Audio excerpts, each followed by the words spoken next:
If you wanted to get a good close-up look of two of the most eagerly awaited blue water cruisers to hit the water, you wouldn't necessarily think of coming here to central London. But for a few days in the middle of spring, that was exactly where you needed to come. Why? Because the London Luxury Show was taking place at St Catherine Dock, right alongside Tower Bridge. So I fired up the PlanetSail Northern Hemisphere Company vehicle, jumped across it and came up to town to have a look. The first of the two boats I'd come to see was the Halberg Rassy 57. She was actually originally launched in 2019, but the global pandemic meant that apart from a couple of boat shows, she never really got the attention she deserves. But if you head to the Boats, Kit and Comments playlist, you'll find the feature in which I talked to UK agent Jeremy Mason about what makes this new model special. Now, the other boat I've come to see is this one, the Oyster 495. I'm particularly interested to see this boat. There's been an awful lot said about this boat in the build-up to it, and I've come to meet Paul Adamson from Oyster. Paul, you can feel there's a buzz here already, isn't there? Oh, completely. And we're just so delighted to have her on the water now. She's been in concept for a number of years. And what's amazing is we can see everything that we've thought about, all the little details have come to life. And she's here and she's on the water and she's a dream. Yeah, it does look really nice. It's interesting, actually. It struck me when I turned up that sort of in the days of, in an age of sort of very sophisticated renderings and all the modelling we can do, it sort of almost felt like there might not be something to see that we'd seen it all before, but it's not the case, is it? When you see her in the flesh. Yeah, no, nothing beats actually coming and touching her and really seeing her and grabbing the helm and seeing the quality of the craftsmanship and all of that. So yeah, for sure. Renders go so far, but you've got to ultimately get on board and feel what she's like. It's interesting because she's parked just alongside the 595, which you and I went and did that sail on, and she's a lovely boat as well. And each iteration of Oyster seems to get just that little bit more modern, and it's very noticeable with this boat. She's so sleek. She just looks slightly lower profile in the sort of coach roof, much cleaner decks or slightly cleaner decks. The whole thing just looks sleeker and more modern.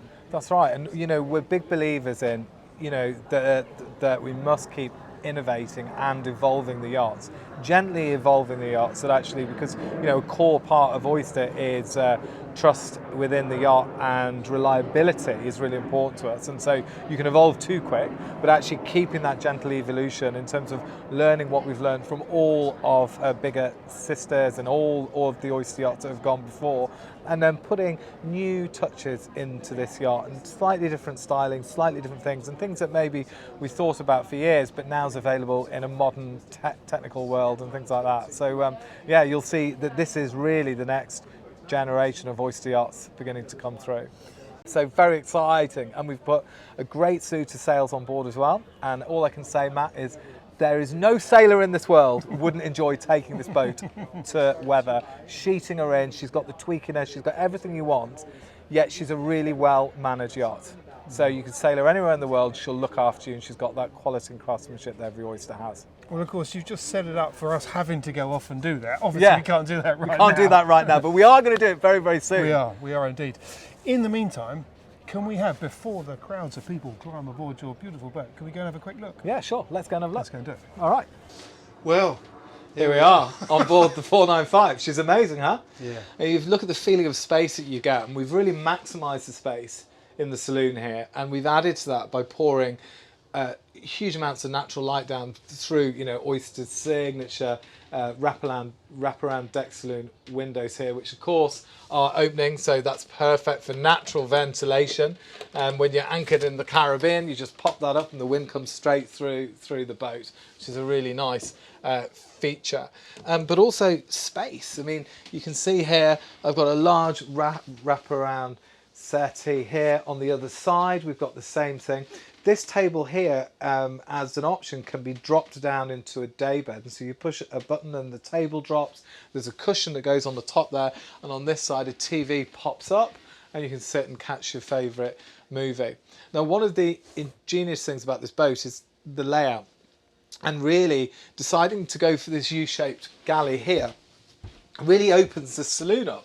So actually you can be here, you can be making your evening meal on board, and you can be chatting to your friends on board. And again, we've tried to keep the boat really open plan. So you can see, by having the U-shaped galley here that of course got all your mod cons on that you'd expect to find on our bigger boats, like, you know, refrigeration, dishwasher, microwave, etc., all that stuff. On this side, what it does, the access, is we've got the chart table here, again, all open, giving you that feeling of space. And then moving further back, we've got a freezer in here, we've got a handy washer dryer tucked away in here, and some stowage space. But what it does is it gives you huge amounts of access into the engineering space on board. And so if I pop this door open here, you can see straight away, and this one here, and then the other one, you've got access straight into the engine space. So really easy for servicing and maintenance and keeping everything on board in tip-top condition. It is huge, isn't it? It is loads huge. of space. I mean, you could get in there. You can get in there. I have been in there myself, cleaning it out. So yeah, you can. So that gives you this amazing space, which of course, as a blue water yacht, is very important, because we understand that people will live on these boats for a long period of time, and part of that, of course, is maintenance on board. And so being able to get in there and easily get to equipment on board makes your life much easier when you're running the yacht. And then the pièce de résistance. Come back into the master cabin on the 495, and as you can see, like every Oyster, huge full width master cabin. You've got your triple seascape windows both on the port and starboard side, pour huge amounts of natural light into the cabin, and it maximises the feeling of space as well. So you can sit up in the morning with a cup of tea and look out at a Caribbean sunrise.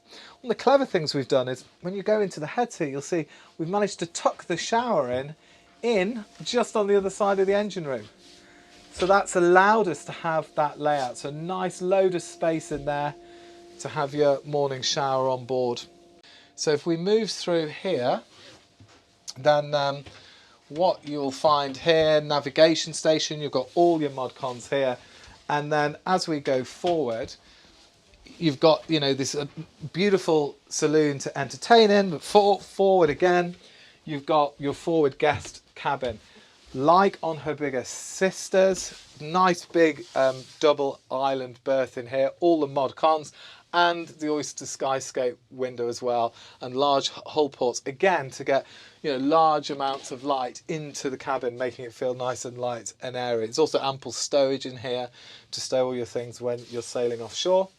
Incredible headroom. Yeah, and the headroom, of course, comes from that reverse shear that we spoke about. So that's what it gives you. It gives you that because it's allowed us to hold the freeboard up and then drop the freeboard down around where the capture, where the chain plates are. Then here we've got a nice double set of bunks.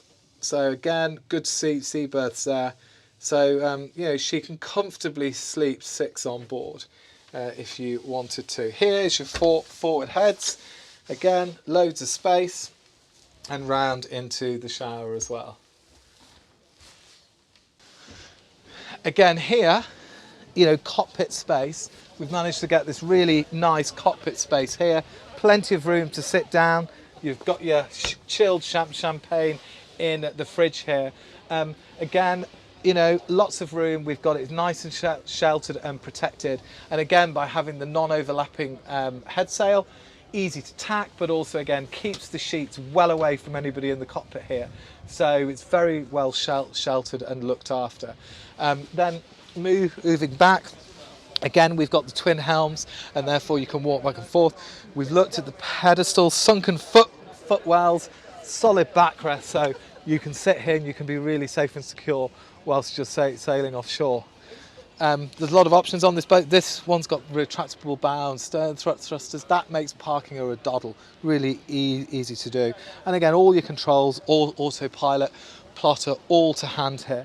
And everywhere you look, again, engine control, grab handles. Now, what you'll notice here is where we've positioned the primary winch and the furl buttons. The sheets on here at the moment, they're filled up on the head sail there.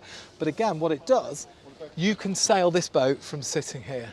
Here's the rig. This is an upgrade. This is a carbon in-mast furling mast with, it's called the Synchro mainsail system, where effectively it's synchronized furling in and out at a touch of a button. So really easy to operate. And then big, large flush foredeck. We've got these removable dorades here where you can pop them off. So when you want it completely flush, you can just pop those off. But again, the seaman-like and practical qualities of a blue water yacht is you want natural ventilation when you're anchored wherever it is. So you can pop those on as well. And then up in the front, we've even managed to squeeze in here a very large... Please say it's a sail locker. Please say it's a sail locker. Please say, is it a sail locker? Is it a sail locker? It's a sail locker. Well, fancy that. It's a sail locker. Yeah, it's a big sail locker. That's good. Yeah, so then it allows you to put your downwind sails in there as well. So, the other question, price tag. What does she start at? Oh, well, she starts at 1.2, and then typically you'll put about 15% to 20% on top of that for customization and options. Right. And she's done incredibly well. You know, we sold 12 off plan. We sold literally one last night. One's going to be sold on Friday, and we'd hope we'll sell a lot more. So we're delighted with her. And initial reactions from people coming and visiting the yacht is incredibly positive. They're blown away with her. I don't know if you would feel the same, but I think what gets me about it overall is it's not easy to do what you've done here on a 50-footer, basically. It's easy, relatively easy, to put all these systems and space and volume and everything else into a bigger cruising boat, but to bring it down when a lot of the market is going the other way anyway and is building bigger and bigger boats, I think is very impressive indeed. Yeah, well, that's great to hear, and it is, and that's where experience kicks in. Understanding, you know, what we've done on the larger boats, what we've done on the smaller yachts in the past, and then bringing it all together as a team effort to create a yacht like this.